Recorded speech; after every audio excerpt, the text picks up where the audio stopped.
Good morning. Good morning. Great to be here again. All right. Definitely great to be here. Good morning. I'm Cecilia Omogbe. I'm Ayotunde Balogun. I'm Austin Okonakwan. And of course, today we'll be taking a look at what the Super Eagles coach said when he was at the stock exchange yesterday, talking about rebranding Nigerian football. Yes, indeed, it's interesting times right here on the show. And of course, I'm Ayotunde Balogun, as I did say earlier. I just had to say that again for those who didn't know. Well, we shall be taking a look at the 2015 Spanish Super Cup, which happened yesterday. That was the second leg. Athletic Bilbao beating Barcelona to claim their first silverware in 31 years. Look at that. That's football for you. It's still 5-1 aggregate. Rub that in. Okay. Creating magical moments. And who's been walking with us on this journey? We're still counting down. It's just 17 more days to the start of the 11th edition of the African Games that will take place in Congo, Brazzaville. Trust us right here on Channel Sports. We're still keeping an eye on Nigeria's preparation for the games. Today, beach volleyball will get our attention. They have said they can win gold for the country in Congo. Everybody is, doing well now and all of that. Everybody wants to win medals. We will know. There's something interesting about the beach volleyball. You know, when the indoor volleyball were with us last week, they talked about the fact that, okay, they're ready to go there and win medals. Now, the beach volleyball also, before now, they've actually been camping, in Katsina, Abuja, and sometimes Kaduna. So they themselves being able to come here to Lagos. So they're actually feeling that, well, they're well prepared to actually win the medal. Don't you think they need to be practicing more, at the beach? That's what they're doing right now. Exactly. They were at Legushin Beach. They've been in Lagos for like almost a month now. So that environment is really okay for them, the breeze and all of that. So I think that's really why they're so happy about that. For me, I'm just excited, guys, because it's about time we start taking sports to the seaside. Where it belongs. Yeah, beach soccer. Let's play some more beach soccer now. Beach volleyball. There's a little beach handball. Yes, so for us, it's about looking for other ways to take the pressure off football. And interestingly, if you check at the last Olympic Games, of course, in London, the only game that was actually close to the Buckingham Palace happens to be the beach volleyball. Well. The Spanish Super Cup, I saw that game and I was blown away by the heroics of Athletic Bilbao. I mean,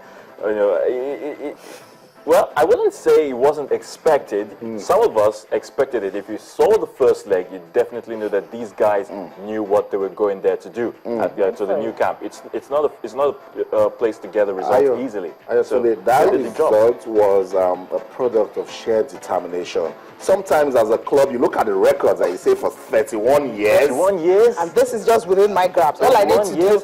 And incidentally, in 1984, that same year where they won it, they had actually done the double, talking about Athletic Bilbao. Yeah. A year before that, in 1983, they lost the Super Cup to Barcelona. Yeah.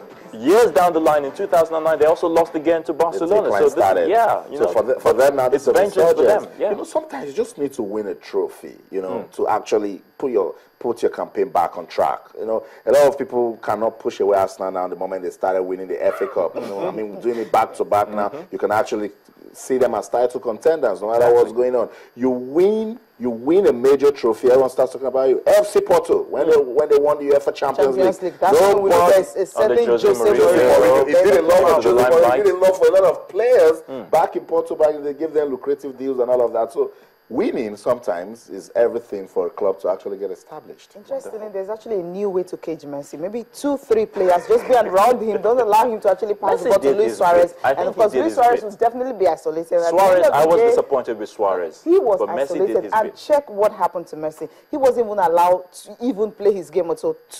At least two players were always on him every time he had the ball. Shut down Messi and there's no Barca. Shut it down. Lucky that Neymar wasn't there. Lucky that Neymar wasn't there.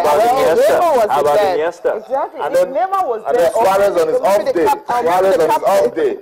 Well, guys, we're still waiting to get Oliseh, my colleague, come around because, of course, Liverpool, good one for Liverpool. It's just a slim, 1-0 win over Bournemouth. I think it's a controversial victory. That's a controversial victory. Come on now. I think it's a controversial victory because the goal looked clearly like an offside for me. for me. But it's been Bournemouth had a goal disallowed. And Liverpool has been given a 3 point. Okay, Liverpool hit the woodwork. Christian Benteke, was actually offside. I think the new offside. If you want to be dominant at home, you really need to be emphatic. So when Olumide comes, last season they really definitely not Manchester City. So it's difficult for some teams to be that emphatic when you're playing a newly promoted team. But I think there's something about Bournemouth here. I think maybe this team would definitely stay up in the English Premier League. You think so? Yeah, I think so. Because this season? The way they played, sometimes when they lost in a very controversial manner. If they lost convincingly, like when I mean convincingly, they were beaten like 2-0 and they were all clear-cut goals, it's okay. But when you play and your own goal was disallowed and the other one happened to stand, so it's always difficult for you to want to get into the game. But the way they played against Liverpool at Anfield, especially I think yes, these boys definitely might just. I feel sorry for them, really. I really do. But a win is a win for Liverpool. They're now in 3rd on the log, so rubbing shoulders with the likes of Man City and even Leicester. Leicester City were also at the top, but maybe before the season comes to an end, I don't want us to get into it, but let's just chip it in. We'll talk about that Super Eagles list for that game against Tanzania. A lot of talk coming out of it, and then.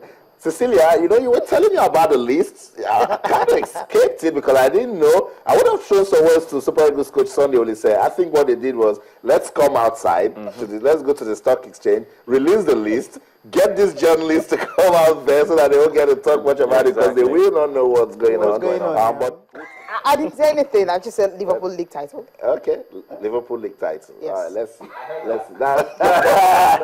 that's Olumide's wish. But guys, so much coming out of Super Eagles, and the camp opened yesterday. Exactly. And the coach and officials of the Nigerian Football Federation, they were at the Nigerian Stock Exchange. For them, Cecilia, to try and rebrand Nigerian football, it's about time to make our football profitable. I mean, what are the noise we make about football in Nigeria? Should be giving some real good cash. Yeah, should be changing lives. Yeah, it's big business. I keep referring to Joachim Löw, the German coach, and how much money he makes from endorsements.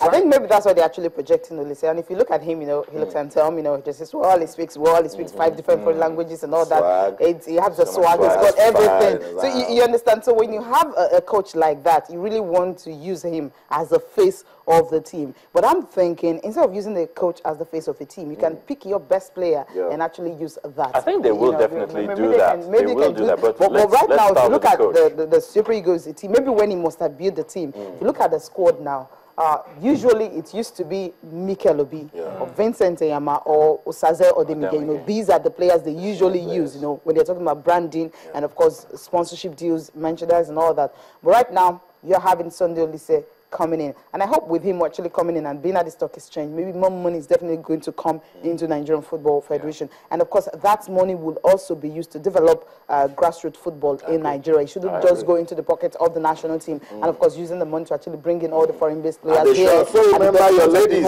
Of course, definitely. They might join. They will tell for the first time, thank you. They might be thinking, the Super Eagles are making the money. But it's the federation. I mean, if you're a federation, and of course you have the grassroots, you have the league, and you have the female league and all that, so you can actually spread the money and see that's it. We talked about the fact that when the coach spoke with us, Danjuma, Christopher Danjuma, the last time, he was talking about the fact that, okay, they think they will play friendly. But what's today's date now? Okay, and all African games are starting so soon. Okay, so I don't know what's going to happen in that one. I'm not saying anything, but I just feel and hope that they can actually, spread the money once it starts getting it, get to the female and all that. You get to organize competition on time for them and also organize friendly games on time for them, not like a week to tournament. That just doesn't make sense at all. Interesting. So much, and I was actually there as well, and I saw the buzz and the media hype and everything. It looked very good, and I saw Sunday Oliseh, and in my mind, I felt, wow, this is really a big time for me to make a statement for myself. I'm talking about Sunday Oliseh as an individual. It really didn't look as if he was under any pressure. Yes, he tried to make it look as if don't expect any miracles overnight. It's going to take a while, yes, but deep down in him, I could see a man who's fired up for something great, something really big, and it's just going to take a whole lot of patience from Nigerian football fans, and I'm sure he'll deliver. Let's just let the viewers see the interview. We had some time to speak to the coach of the Super Eagles of Nigeria. His talk was basically centered on rebranding Nigerian football. Let's listen to Sunday Oliseh, and then we'll come back. You will join the discussion. Stay with us.